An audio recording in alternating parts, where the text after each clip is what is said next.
जय हिंद दोस्तों, नमस्कार। बात कर लेते हैं आज के दिन भर की सारी बड़ी खबरों की, जहां सबसे पहले आपको बताएंगे आखिरकार भारत के चाणक्य कहे जाने वाले अजीत डोभाल का दबाव आया काम। कनाडा में भारत के दुश्मन पर हुई बड़ी कार्रवाई। अजीत डोभाल जी ने कसा पेंच तो कनाडा ने पन्नू के बॉडीगार्ड को धर दबोचा। दोस्तों, खालिस्तानियों पर कर दी बहुत बड़ी कार्रवाई। बताएंगे कैसे भारत की कूटनीति आई काम और अजीत डोभाल जी ने कैसे बनाया इन खालिस्तानियों पर दबाव कि कनाडा की सरकार को इन आतंकवादियों को गिरफ्तार करना पड़ा। दोस्तों, उधर आपको बताएंगे सबसे बड़ी और चौंका देने वाली खबर। पाकिस्तान आतंकवादियों की मार तो झेल ही रहा है, लेकिन दोस्तों पाकिस्तान की वायुसेना ने भी पाकिस्तानियों पर बरसा दिया बारूद। ले ली रात के अंधेरे में, छीन ली 23 मासूमों की जान। पूरे पाकिस्तान में छाया मातम। दोस्तों, बताएंगे कैसे पाकिस्तानी वायुसेना ने अपने ही देश के लोगों पर कर दी बड़ी एयर स्ट्राइक। बच्चे, महिला समेत 30 नागरिकों को मार डाला। जी हां दोस्तों, बताएंगे इसके क्या कॉन्सिक्वेंसेस होने वाले हैं पाकिस्तान को लेकर इंटरनेशनल लेवल पर। तो वहीं दोस्तों डोनाल्ड ट्रंप और प्रधानमंत्री नरेंद्र मोदी जी की क्या होने वाली है मुलाकात। टैरिफ और H1B वीजा पर क्या निकल पाएगा समाधान। कब और कैसे मिलने वाले हैं ये दोनों विश्व के सबसे बड़े नेता, आपको बताएंगे। एक से एक बड़ी जानकारी आपको बताने वाले हैं। बस आप वीडियो के लास्ट तक बने रहेगा। और खबरों में आगे बढ़ने से पहले इस नए भारत की बढ़ती ताकत का दिल से समर्थन करते और मानते हैं कि अपने भारत को सुपर पावर बनने से कोई नहीं रोक सकता। तो इस वीडियो को लाइक करके, चैनल को सब्सक्राइब करके, बेल आइकन दबा के कमेंट में जय हिंद कह दीजिएगा। बात कर लेते हैं पहली सबसे बड़ी खबर की, जहां कनाडा में धीरे धीरे बढ़ती खालिस्तानी गतिविधियों को लेकर भारत की तरफ से दिए गए सख्त जवाब के बाद एक खालिस्तानी आतंकी को गिरफ्तार किया गया है। बताया जा रहा है कि कनाडा ने खालिस्तानी आतंकवादी इंद्रजीत सिंह गोजल को गिरफ्तार किया, जो गुरुपतवंत सिंह पन्नू का बेहद करीबी है। मीडिया रिपोर्ट्स में दावा किया जा रहा है कि इंद्रजीत की गिरफ्तारी राष्ट्रीय सुरक्षा सलाहकार NSA अजीत डोभाल के नेतृत्व में नई दिल्ली की तरफ से लगातार कूटनीतिक और खुफिया दबाव के बाद हुई है। भारतीय एजेंसियों ने ओटावा को विस्तृत दस्तावेज मुहैया कराए थे, जिनमें वित्तीय लेन देन की खुफिया जानकारी और गोजल के पन्नून से सीधे संबंध के सबूत शामिल थे। सूत्रों के मुताबिक ये जानकारियां कनाडाई अधिकारियों को उन चरमपंथी स्लीपर सेल पर शिकंजा कसने के लिए मजबूर करने में निर्णायक साबित हुई, जो लंबे समय से देश के उदार वातावरण का फायदा उठा रहे थे। दोस्तों, 36 साल का यह इंद्रजीत को कनाडा पुलिस ने पिछले साल नवंबर में ग्रेटर टोरंटो एरिया यानी GTA में एक हिंदू मंदिर में हुई हिंसक घटना के संबंध में गिरफ्तार किया था।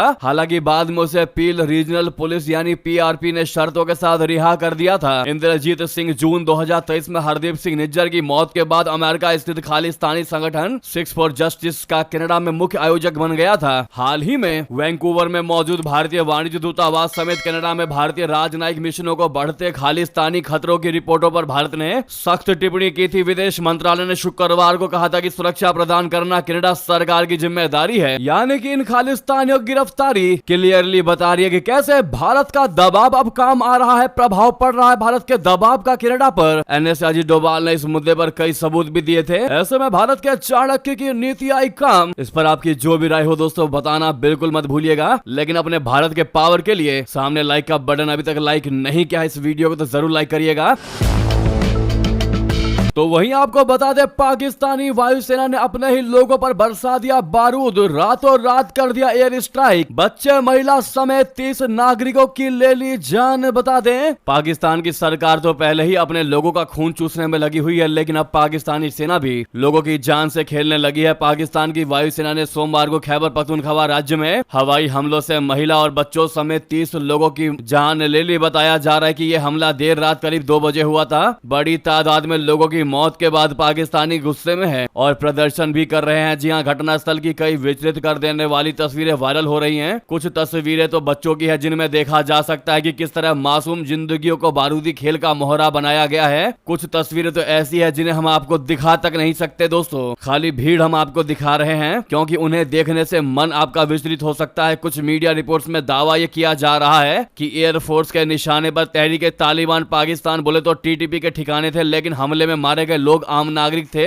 दरअसल पिछले कुछ दिनों में खैबर पख्तूनख्वा में आतंकियों के खिलाफ कई सैन्य अभियान शुरू हुए। यह इलाका अफगानिस्तान की सरहद से सटा पहाड़ी प्रांत है। रविवार को पाकिस्तानी फौज ने बताया था कि डेरा इस्माइल खान जिले में खुफिया जानकारी पर हुई कार्रवाई में 7 टीटीपी आतंकी मारे गए। पाकिस्तानी फौज के मीडिया विंग ISPR के मुताबिक मारे गए 7 में से 3 अफगान नागरिक थे और 2 आत्मघाती हमलावर थे। इसके अलावा 13 से 14 सितंबर को भी खैबर पख्तूनख्वा में 2 अलग अलग झड़पों में कम से कम 31 टीटीपी आतंकी ढेर किए गए थे। जी हाँ, अब पाकिस्तान की सेना ये कहने में लगी हुई है, डैमेज कंट्रोल में लगी हुई है, अपने ऊपर आंच ना आए, इसीलिए झूठा बयान देते नजर आ रही है कि हमको लगा कि ये टीटीपी आतंकवादियों का ठिकाना था, इसीलिए हमने बम बरसाए।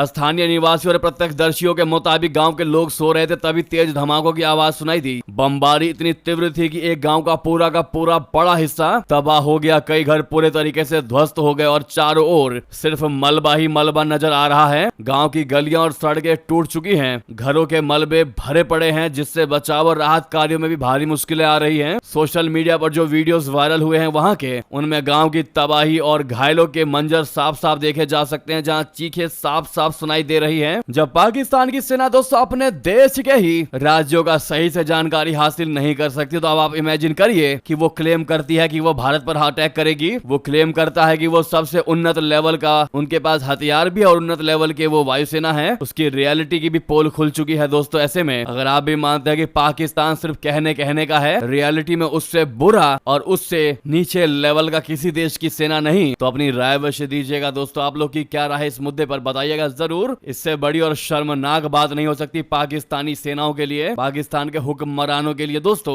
आशा करते हैं आप लोग इस वीडियो को जितना ज्यादा हो सके शेयर कीजिएगा, ताकि हर किसी को पता चल सके पाकिस्तानी वायुसेना की क्या औकात है और कितना कमजोर है पाकिस्तान का डिफेंस सिस्टम और खुफिया तंत्र। जी हाँ दोस्तों, नेक्स्ट खबर की बात कर लेते हैं, जहां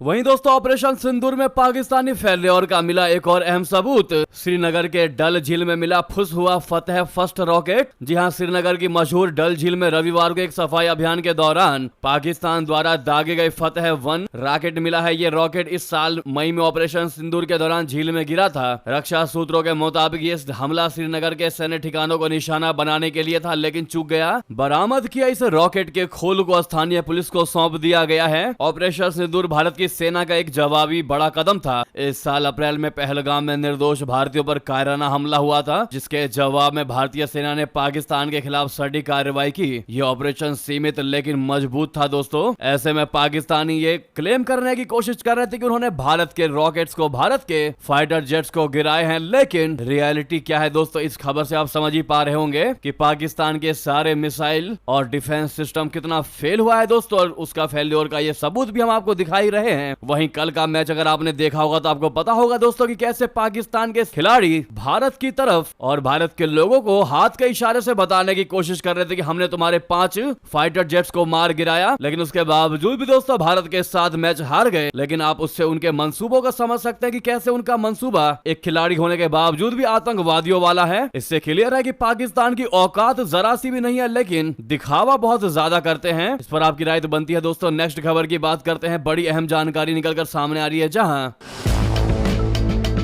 अमेरिका के साथ टैरिफ वॉर और H-1B वीजा शुल्क में बढ़ोतरी के बीच भारतीय विदेश मंत्री डॉक्टर जयशंकर जी अमेरिकी विदेश मंत्री मार्को रूबियो के साथ मुलाकात करने वाले हैं दोस्तों। इसके लिए जयशंकर जी आज न्यूयॉर्क की यात्रा करने के लिए निकल चुके हैं। बताया जा रहा है कि यूनाइटेड नेशंस जनरल असेंबली के सत्र के दौरान होने वाली ये high level meeting Bharat America संबंधों में हाल ही में हुए थोड़े सुधार को आगे बढ़ाने की एक बहुत बड़ी कोशिश है। बता दें कि अमेरिकी राष्ट्रपति ट्रंप ने भारत पर 50% टैरिफ लगाया है, जिसमें रशिया से तेल खरीदने के लिए 25% का अतिरिक्त शुल्क भी शामिल है। ऐसे में दोनों देशों के बीच तनाव बढ़ा है। वहीं अब कूटनीतिक बदलाव के बाद दोनों देशों के बीच संबंधों में थोड़ा सा सुधार भी हुआ है दोस्तों। लेकिन वही सबसे बड़ी और अहम जानकारी यह है कि अगले महीने प्रधानमंत्री नरेंद्र मोदी जी और डोनाल्ड ट्रंप की भी मुलाकात हो सकती है, इसकी संभावना जताई जा रही है। जी हां, मलेशिया में होने वाले आसियान शिखर सम्मेलन पर सभी की निगाहें टिकी हुई है। दरअसल इस सम्मेलन में भारतीय प्रधानमंत्री नरेंद्र मोदी जी और अमेरिकी राष्ट्रपति डोनाल्ड ट्रंप की मुलाकात हो सकती है। ये दोनों नेता भारत भारत अमेरिकी रिश्तों को फिर से पटरी पर लाने के लिए मिल सकते हैं। आसियान सम्मेलन मलेशिया की राजधानी कुआलालंपुर में 26 से 28 अक्टूबर के बीच आयोजित किया जाएगा।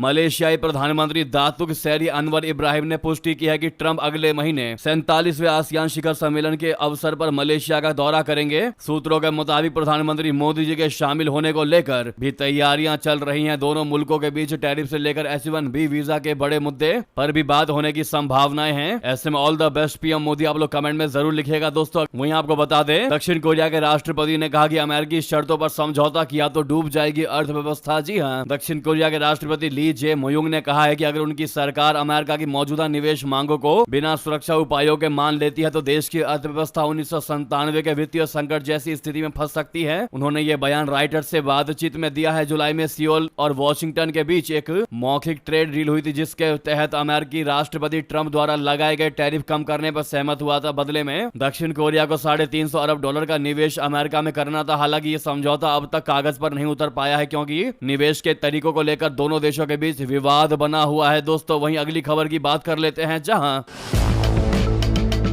आखिर भारत हिंद महासागर में ऐसा क्या करने जा रहा है जिससे चीन में मचा हड़कंप। बंगाल की खाड़ी में भेजा जासूसी जहाज युआन वांग 5। दोस्तों चीन के जासूसी जहाज युआन वांग 5 की भारत के पास समुद्र के क्षेत्र में वापसी हुई है। इस जहाज की ये वापसी इसलिए खास है क्योंकि ये जहाज श्रीलंका के हम्बनटोटा बंदरगाह पर लंगर डालने के 3 साल बाद भारत के पड़ोसी समुद्री क्षेत्र में वापस आ गया है। ये चीनी नेवी का अत्याधुनिक सैटेलाइट और मिसाइल ट्रैकिंग पोत है। भारत युआन वांग 5 की हिंद महासागर में गतिविधियों पर कड़ी नजर रख रहा है। इसकी अटकलें हैं कि भारत 24 और 25 सितंबर के बीच बंगाल की खाड़ी के ऊपर एक हाइपरसोनिक लंबी दूरी की एंटी शिप मिसाइल का परीक्षण कर सकता है। शिप की हिंद महासागर में वापसी को इस टेस्ट से जोड़ा जा रहा है। दोस्तों डेक्कन हेराल्ड की रिपोर्ट के मुताबिक नई दिल्ली ने 24 और 25 सितंबर के बीच बंगाल की खाड़ी के ऊपर हवाई क्षेत्र को प्रतिबंधित करने वाला एक नोटम जारी किया है। इससे भारत की ओर से मिसाइल परीक्षण की अटकलों को बल मिला है। युआन वांग अगस्त 2022 में हम्बनटोटा बंदरगाह पर पहुंचा था। इसे श्रीलंका ने 2016 में चीन की एक सरकारी कंपनी को पट्टे पर दे दिया था। इस पर भारत ने श्रीलंका को अपनी सुरक्षा चिंताओं से अवगत कराया था। युआन वांग 5 के आखिरी बार 18 सितंबर के आसपास इंडोनेशिया के पास होने की सूचना मिली थी। नेक्स्ट खबर की बात करें, जहां नेशनल कॉन्फ्रेंस के अध्यक्ष फारूक अब्दुल्ला ने जम्मू कश्मीर के राज्य के दर्जे के बहाली का मुद्दा फिर से उठा दिया। उन्होंने सोमवार को कहा कि प्रधानमंत्री नरेंद्र मोदी जी को अपने राष्ट्र के नाम संबोधन में इस बारे में बात करनी चाहिए थी। पीएम मोदी ने रविवार शाम को अपने संबोधन में लोगों को जीएसटी सुधारों के लाभों के बारे में बताया था। नई जीएसटी दरें सोमवार से लागू हो गई। अब्दुल्ला ने कहा कि आप जीएसटी की बात कर रहे हैं, बेहतर ये होता कि अगर आप अपने भाषण में हमारे राज्य के दर्जे की बात करते। फारूक अब्दुल्ला से पूछा गया कि एनसी को सुप्रीम कोर्ट के फैसले की उम्मीद है, जहां इस मामले पर याचिका अक्टूबर के दूसरे सप्ताह में सुनवाई के लिए सूचीबद्ध है। इस पर अब्दुल्ला ने कहा कि जम्मू कश्मीर का हर एक नागरिक उम्मीद कर रहा है कि राज्य का दर्जा बहाल हो।